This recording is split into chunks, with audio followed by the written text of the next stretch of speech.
Hello friends, I hope आप सभी अच्छे होंगे। तो आई एम दीपा सिंह। आज हम D Ed special education HI course का पेपर 2 पढ़ेंगे, जिसका नाम है fundamentals of hearing deafness and audiology management.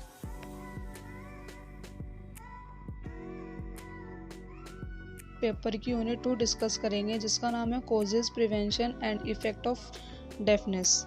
ये यूनिट इसलिए पहले मैं डिस्कस कर रही हूँ, थोड़ी कम लेंथी है, तो इसलिए मैं ये वाली यूनिट पहले ही आपको बता रही हूँ। तो इसका पॉइंट फर्स्ट है causes and prevention of hearing loss, कि मतलब एक हियरिंग लॉस के क्या क्या कारण हो सकते हैं और हम क्या क्या रोकथाम कर सकते हैं। कॉजेज ऑफ हियरिंग लॉस 3 उसमें हो सकता है, प्रीनेटल, नेटल और पोस्ट नेटल। पहला है जन्म से पहले, नेटल है जन्म के समय, पोस्ट नेटल है जन्म के बाद। तो हम पहले डिस्कस करेंगे प्रीनेटल कॉजेज, मतलब जन्म से पहले के क्या क्या कारण हो सकते हैं। फर्स्ट है women is getting pregnant before 20 and after 35। अगर कोई लेडीज़ प्रेग्नेंट होती है या तो 20 ईयर्स से पहले या 35 ईयर एज के बाद, तो वो भी एक हियरिंग लॉस उस कारण भी बच्चे में हियरिंग लॉस हो सकता है। नेक्स्ट है during pregnancy suffering from diseases like rubella and jaundice, कि मतलब अगर ड्यूरिंग प्रेगनेंसी मदर किसी भी डिसीज से सफ़र कर रही है तो वो भी एक हियरिंग लॉस का कारण बन सकती है। During pregnancy of antitoxic medicines. Next है इनटेक ऑफ हाजर्ड्स और अल्कोहलिक प्रोडक्ट ड्यूरिंग प्रेगनेंसी, कि मतलब ड्यूरिंग प्रेगनेंसी मदर किसी भी अल्कोहलिक्स प्रोडक्ट का यूज़ कर रही है तो वो भी हियरिंग लॉस का कारण बनता है। नेक्स्ट है absence of balance diet, medical issues, having frequently x-ray and sonography during pregnancy. Psychological imbalance, parental genes, कि मतलब साइकोलॉजिकल इम्बैलेंस में यह है कि पेरेंटल जीन्स का भी इफेक्ट बच्चे के हियरिंग लॉस पर पड़ सकता है। Injury in stomach, depressed mother in during pregnancy. ये हमारे प्रीनेटल कॉजेज थे, कि मतलब जन्म से पहले क्या क्या कारण हो सकते हैं हियरिंग लॉस का। तो ये नेक्स्ट हमारा है नेटल। नेटल है कि मतलब जन्म के समय क्या क्या हियरिंग लॉस के कारण होते हैं। तो पहला है प्री मैच्योर डिलीवरी, कि मतलब बेबी की प्री मैच्योर डिलीवरी होती है तो वो भी एक हियरिंग लॉस का कारण बनता है। C section delivery, forcible delivery, injury just after birth, कि मतलब वो जस्ट आफ्टर बर्थ के बाद भी अगर बच्चे की किसी भी कान में हो सकता है या किसी भी हेड में भी कोई इंजरी हो सकती है तो उससे भी बच्चा हियरिंग लॉस हो सकता है। नेक्स्ट है lack of oxygen during delivery, मतलब ऑक्सीजन की कमी के कारण भी हो सकता है। डिलेड बर्थ क्राई, कि मतलब डिलेड बर्थ क्राई का मतलब ये है कि बच्चा अगर पैदा होता है तो उसके बहुत देर बाद रोना, तो वो भी हो सकता है कि हाँ वो अगर किसी चीज़ पर रिस्पॉन्स बहुत देर बाद कर रहा है तो वो भी एक हियरिंग लॉस का कारण बन सकता है। लो बर्थ वेट, कि मतलब बच्चे का जो वेट है वो 2.5 kg से कम है तो वो भी एक हियरिंग लॉस का कारण बनता है। Baby coloured is blue during delivery, low oxygen, कि मतलब अगर ड्यूरिंग डिलीवरी बच्चे का कलर नीला है ऑक्सीजन कमी के कारण तो वो भी एक हियरिंग लॉस का कारण बनता है। High jaundice during birth, low duration of labour pain, कि अगर जो मदर है वो जो उनका पेन है अगर वो ज़्यादा टाइम तक होता है, ज़्यादा टाइम तक वो एक पेन में रहती है तो वो भी एक हियरिंग लॉस का कारण बनता है। नेक्स्ट है पोस्ट नेटल, मतलब जन्म के बाद क्या क्या हियरिंग लॉस के कारण हो सकते हैं। फर्स्ट है हेड इंजरी आफ्टर बर्थ, कि मतलब आफ्टर बर्थ ही अगर किसी उसके हेड में कोई इंजरी हो जाती है, चोट लग जाती है किसी कारण या बच्चा गिर जाता है तो वो भी एक हियरिंग लॉस का कारण बनता है। Suffering from meningitis after birth. Next है getting immunized according to schedule. Suffering from disease like whooping, mumps, meningitis, cough, TB, jaundice after birth. अगर आफ्टर बर्थ अगर बच्चा किसी भी चीज़ से सफ़र कर रहा है, किसी भी डिसीज से सफ़र कर रहा है तो वो भी एक हियरिंग लॉस का कारण बनते हैं।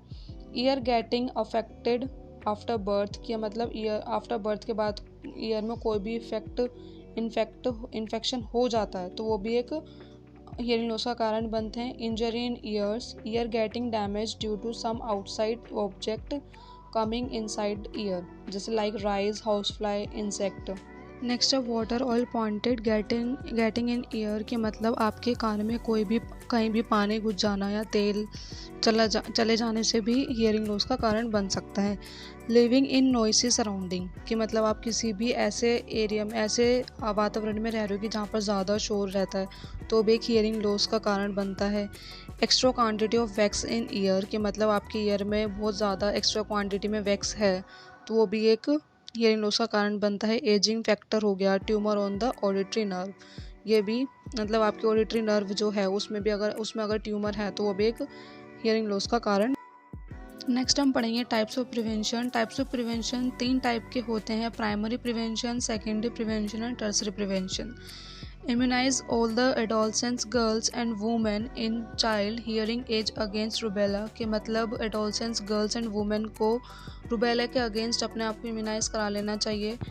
नेक्स्ट है अवॉइड अंडर रिलेशन मैरिजेस इन फैमिलीज, कि मतलब अंडर रिलेशन मैरिजेस को अवॉइड कर देना चाहिए, अपनी फैमिली में ही मैरिजेस नहीं करनी चाहिए।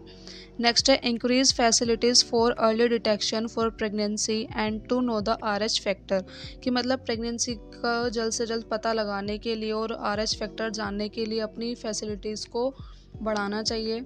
एजुकेटिंग द मेडिकल डॉक्टर्स और need for the judicious use of oxytocin drugs while treating patient especially pregnant women and infant, कि मतलब किसी भी दवाइयों का ऑक्सोटॉक्सिक ड्रग के यूज़ के समय डॉक्टर से इस चीज़ के बारे में जानकारी लेनी चाहिए या पूछ लेना चाहिए।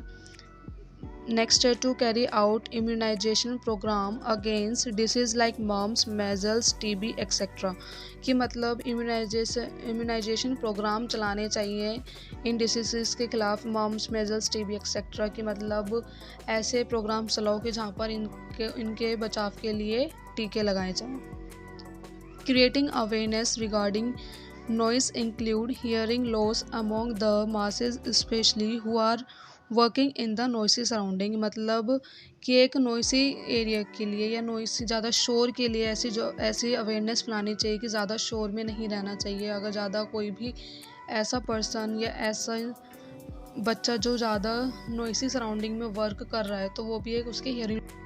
नेक्स्ट पॉइंट हम पढ़ेंगे 2.2 effect of hearing impairment on various domain, की मतलब जो भी हियरिंग इम्पेयरमेंट वाला बच्चा है उसकी किन किन चीज़ों पे इफेक्ट पड़ता है। तो पहला है लैंग्वेज डेवलपमेंट, की बच्चे की लैंग्वेज पे भी काफ़ी इफेक्ट पड़ता है, क्योंकि वो सुन नहीं पाता तो वो अपने उस बात को बोल भी नहीं पाता। नेक्स्ट है स्पीच, जो हियरिंग इम्पेयरमेंट वाले बच्चे होते हैं जो उनकी स्पीच होती है वो काफ़ी ज़्यादा ठीक नहीं होती है, क्योंकि वो शब्दों को सुन नहीं पाते हैं किसी भी बात को, तो वो अपने जो भी बात बोलते हैं तो वो शब्दों को तुतला कर बोलते हैं। नेक्स्ट है कम्युनिकेशन स्किल्स, की वो सामने वाले पर्सन से, किसी भी इंसान से वो कम्युनिकेट नहीं कर पाते हैं। एजुकेशन इफ़ेक्ट, कि उनकी एजुकेशन पे भी काफ़ी इफ़ेक्ट पड़ता है, क्योंकि वो चीज़ों को ना तो जल्दी कैच कर पाते हैं ना ही तो वो समझ पाते हैं। नेक्स्ट है पर्सनैलिटी डेवलपमेंट। पर्सनैलिटी डेवलपमेंट में ये है कि बच्चे जो है अपने आप को किसी भी इन्वायरमेंट में, कहीं भी क्लास में हो या किसी भी इन्वायरमेंट में हो बाहर, तो वो अपने आप को काफ़ी लो फील करते हैं, तो उनकी इसलिए पर्सनैलिटी डेवलपमेंट भी नहीं हो पाती है। नेक्स्ट है वोकेशनल, की मतलब पढ़ाई से हटके जो भी अलग चीज़ें होती है वो उस चीज़ में भी ज़्यादा इम्प्रूव नहीं कर पाते हैं। तो नेक्स्ट पढ़ेंगे हम 2.3 hearing loss impacting speech perception, कि मतलब कि जो हियरिंग लॉस का जो कारण है वो उनके स्पीच परसेप्शन पे भी पड़ता है। पहला है रेस्पिरेटरी सिस्टम पे, नेक्स्ट है फोनेटरी सिस्टम पे, थर्ड है आर्टिकुलेटरी सिस्टम पे, फोर्थ है रेगुलेटरी सिस्टम पे, फिफ्थ है वोवल एंड कॉन्सोनेंट, की मतलब वो शब्दों को नहीं बना पाते हैं ना ही बोल पाते हैं। नेक्स्ट है वो आर्टिकुलेटरी सिस्टम, रेगुलेटरी जो होता है वो बच्चे की माइंड से ही होता है, कि वो मतलब सुन नहीं पाते हैं, शब्दों का ज्ञान नहीं हो पाता तो इसलिए वो बोल भी नहीं पाते। ठीक है, फोनेटरी सिस्टम में ये होता है कि फोनेटरी का कि वो अपने जो उनके वोकल कॉर्ड्स में भी प्रॉब्लम होती है, वो शब्दों को अच्छे से नहीं बोल पाते। रेस्पिरेटरी सिस्टम जो उनके लंग्स में, ये रेस्पिरेटरी सिस्टम लंग्स पर होता है। नेक्स्ट है वोवल एंड कॉन्सोनेंट, आपको भी बताया ही था। उससे नेक्स्ट है सिक्स्थ है sound, letters, words, phrases and simple sentence and complex sentence, की जो साउंड है, साउंड कैसे बनता है किसी से, पहले तो वो बच्चा लेटर सीखेगा, उस लेटर से वर्ड बनाना सीखेगा, फिर फ्रेजेस सीखेगा, फिर सिंपल सेंटेंस पे आता है, फिर वो कॉम्प्लेक्स सेंटेंस पे आता है, तो उसकी इस चीज़ों पे भी इफेक्ट पड़ता है अगर वो हियरिंग इम्पेयरमेंट है। तो ये मैंने 3 पॉइंट्स आपको इसमें डिस्कस करे हैं। होपफुली आप सबको समझ में भी आए होंगे। और मेरे चैनल को please like, subscribe, share, comment ज़रूर करना। Thank you.